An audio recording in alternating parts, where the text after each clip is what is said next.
when are players going to understand that everything you do, everything you say, everything you post will be scrutinized, especially when you're the quarterback? And I say that, but in reality, it's 2023. These college football players, they know what they're doing. They know if they post this, if they say that, if they put this song, if they put that song, the fan base is going to get a hold to it. The fan base is going to run wild with it. And no matter what opinion you put out on social media, there's going to be two reactions, a positive and a negative. You know that. So I don't understand why people do it. I could go out right now and I could post, "The sky is blue." And there will be people be like, "Amen, brother, the sky is blue." Yeah. And there will be other people to say, "Well, how do you know it's not really red and you're really colorblind?" Whenever you put something on any social media site, you are allowing people to interpret it in different ways, especially when you don't explain it. And that's what we're going to talk about with Jacurri Brown. As I said, everything a quarterback does, it matters. Just like with Tyler Van Dyke. When Tyler Van Dyke started doing the podcast, started doing the Dime Life merch, started doing all this and that was off the field, then he got on the podcast talking about I like to go to road games because the fans show up. Listen, when you do all that, some people may say no big deal, but I say everything you do matters, especially if you can't back it up on the field. So Tyler does that.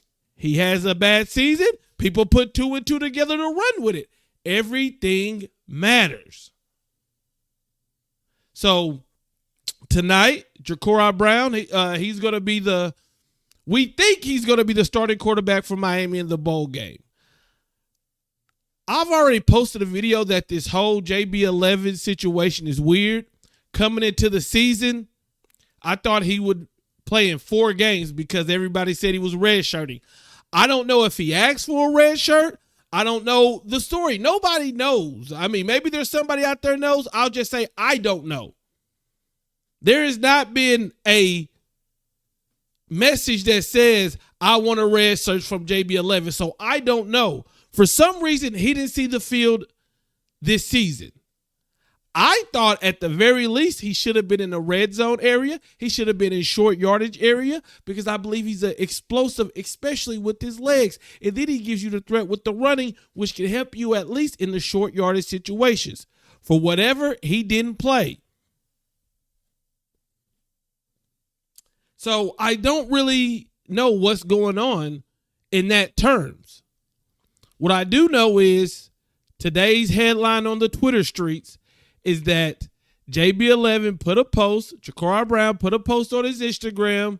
He's in the locker room. He has a Lil Wayne song playing, and he says, "Where is the love? Where was this love 3 months ago?"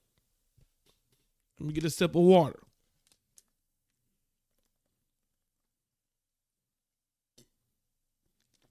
Remember, everything a QB does, it matters. When he put that out there, fans took it and ran with it. Some people called him a diva. Some people said they don't want him on the team. Some people said, hey, he's not talking about the coach. He's not talking about the fans.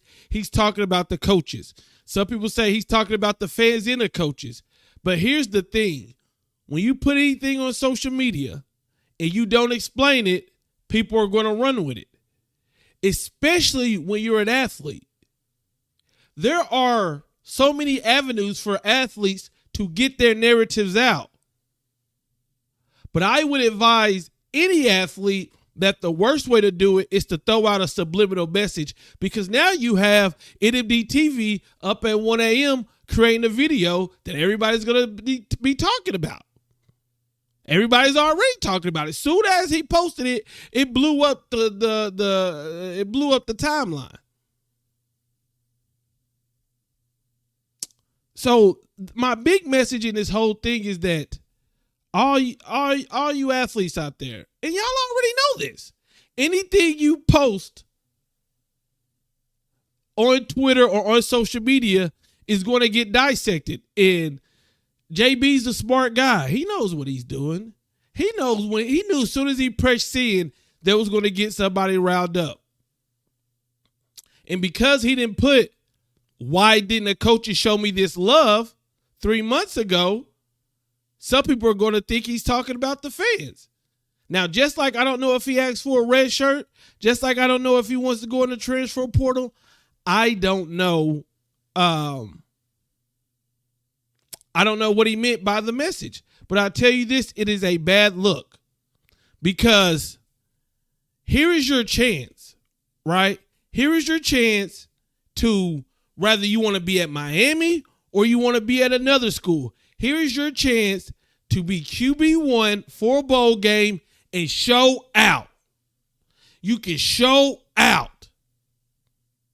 Let your play do the talking for you. And then after that, you can put the messages on Instagram. But what this does now is it sets you up for failure. Because if you do play in the bowl game and you are unsuccessful, people go say, see, Instagram diva, see?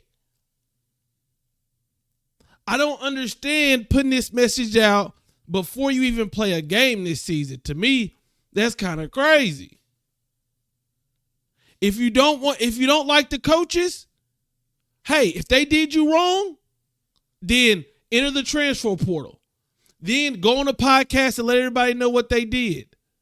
But throwing out subliminals when nobody knows what's going on, it just adds flame to a fire, and it adds a different level of this. Because right now, when you really look at it, Miami has a lot of things going for it, right? Yes, 7 wins is not something that we're looking for, but it's better than last year. Today, the ACC announced several of your teammates getting all ACC. We know that Mario Cristobal and his staff is going to be heavy in the transfer portal. A lot of the fan base was happy for the bowl game because you were going to be starting. We're trying to get our 8th win of the season. There's a lot of positivity going around the university right now. And while all that positivity is going around, now you want to put this message out. It doesn't make sense. It doesn't make sense. Just why? It just doesn't make sense to me. I don't understand it. Everything's not perfect, but it's trending in the right direction. And then it seems like with this program, that's how it always goes down. Then something happens on social media. And now people are saying like, hey, if you're going to have this, oh, now you need me attitude, then no one man is bigger than the University of Miami. I'm letting you know what the people are saying about you. Now, if somebody asks me my opinion on this, just don't post nothing. Don't post nothing. Go out there, ball out, stay, leave, or hey, even if you leave, like I've said, in this landscape of college football, the coaches are doing what they want to do, what's best for them. You got to do what's best for you. And I'm telling you right now, before this post, if you would have transferred, nobody would have been mad at you.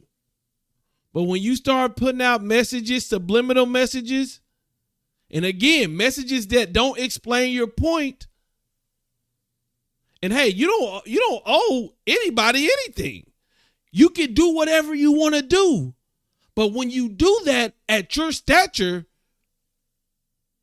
it's going to bring opinions. It's going to bring YouTube videos. It's going to bring podcast topics. It's going to bring Twitter backfire. In a perfect world, Jacurri would have just went out there, played, balled out, and competed for the job next year or went to his next school. But now we're in a situation where he's throwing subliminal shots and people are saying, is it at the coaches Is it at the player? Is it at the fans? It doesn't matter. It brings negativity to a program that's trying to build on positivity. Hey, maybe I'm wrong. Maybe I'm overreacting. Maybe I'm too old fashioned. Maybe I'm silly for thinking that, hey, you should just let the game do your talk. Look, I'm all for talking trash, but you gotta put it on wax. You gotta if he would have came out, threw 3 touchdowns, led us to a bowl win, then dipped out and then said, hey, they did me wrong, I would have said, look, the man didn't went off and he said what he said, but